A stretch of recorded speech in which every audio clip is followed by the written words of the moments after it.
I now call upon Honorable Richard Skerritt, Minister of Tourism.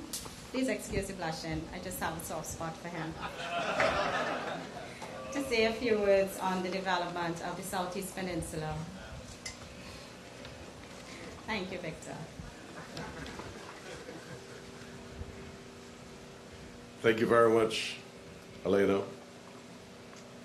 As I was sitting there in the front row, it occurred to me that it must be very easy for Kittitians and Nevisians to agree on at least one thing, that we have the best view in St. Kitts, and it is at Banana Bay, because it looks across at Nevis. That one went over your head, right? Okay, good. Your Excellency, Sir Edmund Lawrence, Governor General, Dr. the Right Honorable Denzil Douglas, Prime Minister, Honorable Asim Martin, Deputy Prime Minister and Area Parliamentary Representative, other Cabinet colleagues, members of the Diplomatic Corps, especially my friend, His Excellency, the Ambassador from the Republic of China, Taiwan, where I just returned less than 48 hours ago. I really enjoyed your country, sir. Thank you so much for inviting me. Officials from Christophe Harbour, Range Developments, and the Hyatt Corporation, and their various visiting associates who were involved with the design, sales, or build-out of this project. Invited guests, media, ladies and gentlemen. We've gathered this afternoon to celebrate the start of an extremely important resort hotel project for our country. And from what you can see, it's clearly located on a stunningly picturesque site with a beach that looks across at our sister island of Nevis and sits in an area that has a most interesting economic history.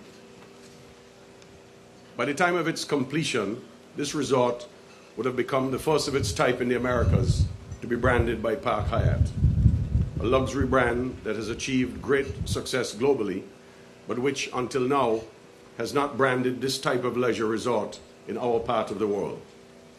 St. Kitts and the Hyatt Corporation are therefore making history together in this project. Assuming that all goes well with construction, as laid out by Mohammed before me, it would also have become the first new hotel to be constructed on the Southeast Peninsula since the government first opened the Dr. Kennedy Simmons Highway, which opened up this area to the public in 1989, some 24 years ago. Some of you would know that prior to the construction of the highway, 3 small hotels operated at various periods on this site. I'm therefore taking this opportunity to pay tribute to those entrepreneurs who such a long time ago shared a vision for resort tourism in this area. I speak of the Bowers family, who built a small 10-room hotel on the neighboring Cockershell Beach back in the 1970s, and of Mrs. Margot Schmidt, who built a small exclusive hotel right here on Banana Bay around the same period. Both of those hotels were accessible only by sea at that time, and they operated side by side for about 10 years or so before closing because of ongoing financial losses.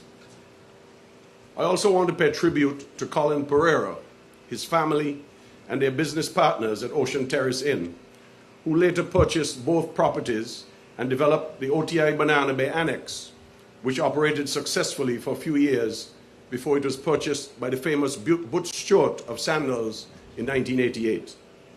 Unfortunately, Sandals never developed the much anticipated resort that Butch and the government of the day promised to build here, and the site was eventually sold by Butch at a windfall price to the Christophe Harbour developers in 2007, nearly 20 years later. Nevertheless, I expect that the Bowers, Schmidt, and Pereira families would all be pleased to see their tourism dreams for this area being given a major rebirth through this Park Hyatt project. The wider area of the Southeast Peninsula, which is today being developed as Christophe Harbour, was in the 1800s and early 1900s part of 2 sugar estates, one called Fleming's and the other Salt Pond, Grapetree Bottom. In the 1940s, the two failing sugar estates were bought by Dr. Arthur Wilkin, a local dentist who during his retirement lived at Salt Pond and kept animals, planted coconuts, and mined both the two salt ponds for salt, which he shipped from a dock in White House Bay. The only shipping that goes on from that White House Bay dock now is people and goods back and forth to yachts.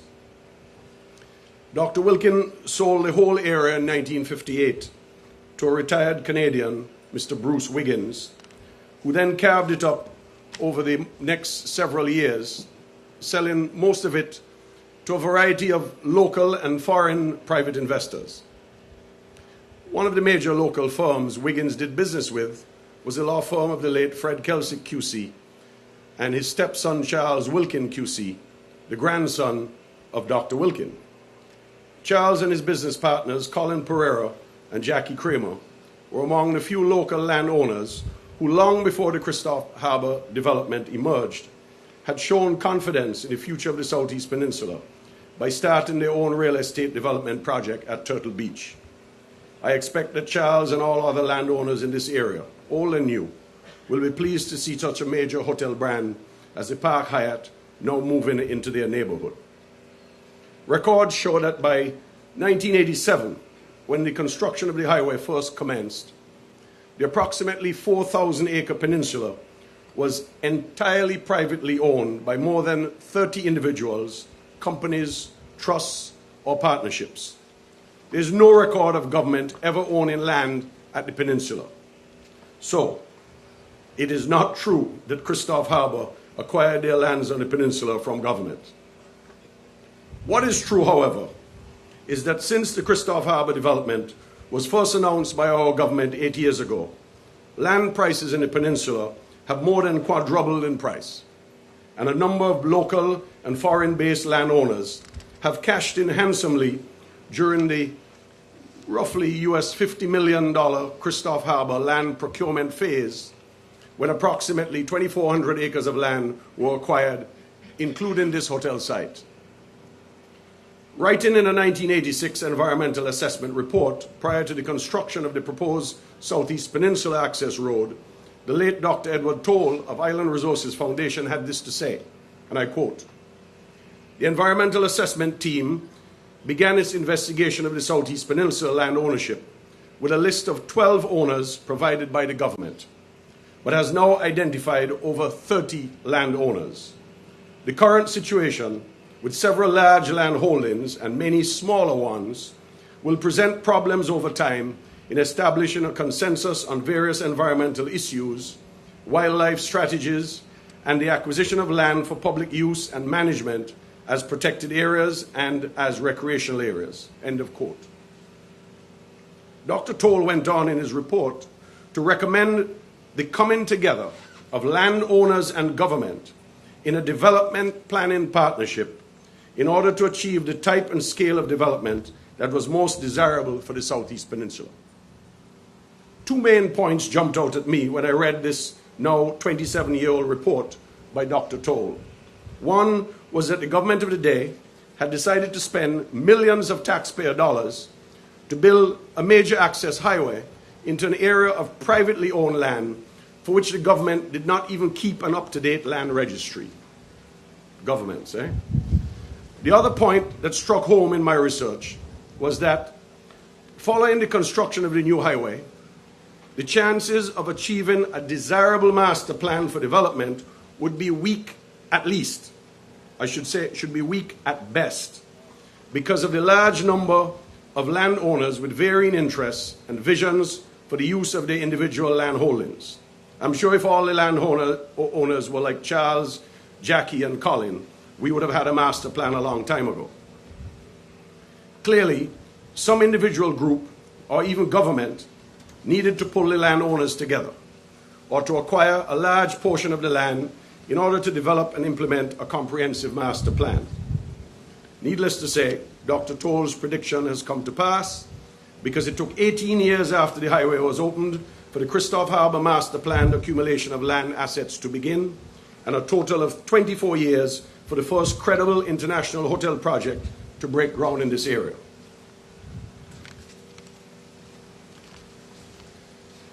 The economic history of the Southeast Peninsula, therefore, bears out the Jewish proverb that, and I quote, "Good things cometh to those who waiteth, as long as those who waiteth worketh like hell while they waiteth." End of quote. Ladies and gentlemen, my simple point is that your government has worketh like hell in recent years to build the partnership and coordination necessary to achieve this development today. We have been working especially hard to attract credible investors to undertake a number of economically and socially beneficial projects in the Southeast Peninsula and elsewhere. As was predicted to be a critical need by Dr. Toll, this Park Hyatt project is a result of the coming together of a number of international and local individuals and groups partnering with government in order for this development to actually happen. This celebration today is therefore most pleasing for me because I know firsthand that it is a result of years of ongoing innovation, planning, and collaboration, with all parties committed to achieving the highest quality commercial development with strong economic and cultural linkages into the wider St. Kitts-Nevis community. Fortunately, in Range, Christophe Harbour, and Park Hyatt, I believe we have found an enthusiastic and hard-working group of partners who will deliver this project to expected standards and to the benefit of hotel guests and all local stakeholders. On behalf of the Ministry of Tourism and International Transport, it is therefore my pleasant duty this afternoon to congratulate all of the persons who have helped to bring this project to this stage of reality. I especially want to congratulate Mohammed Azaria and Munaf Ali of Range Developments and their various sales and construction associates who are showing another tangible step today that they will deliver on their promise to start building this resort at the earliest opportunity. I also want to publicly thank His Excellency Paul Bromwell, as was done before me by Mohammed, British High Commissioner to the Eastern Caribbean, who was the gentleman who actually introduced me to Range Developments as a young British company that was interested in pursuing resort activity in the Caribbean. I also thank Buddy Darby and his team at Kiowa and Christophe Harbour, especially Phil Kebb, who followed through speedily and creatively on my recommendation of Range as a possible hotel development partner for them here at Christophe Harbour. I must also thank our Prime Minister, who believed in the Christophe Harbour vision and the Park Hyatt proposal from the very beginning, along with my cabinet colleagues who had the wisdom to approve this special pioneering arrangement for equity investments in this resort to qualify under the CBI program. My friend Raddy Hill is here trying to find out more about that special deal, and he will get it from me. This innovative funding idea was presented to our cabinet as a measure to drive a major hotel development in the heat of the global recession over 2 years ago, at a time when traditional debt and equity funding sources for such resort projects had already dried up. Yeah, it could be died, but not died up, died down. Had already dried up.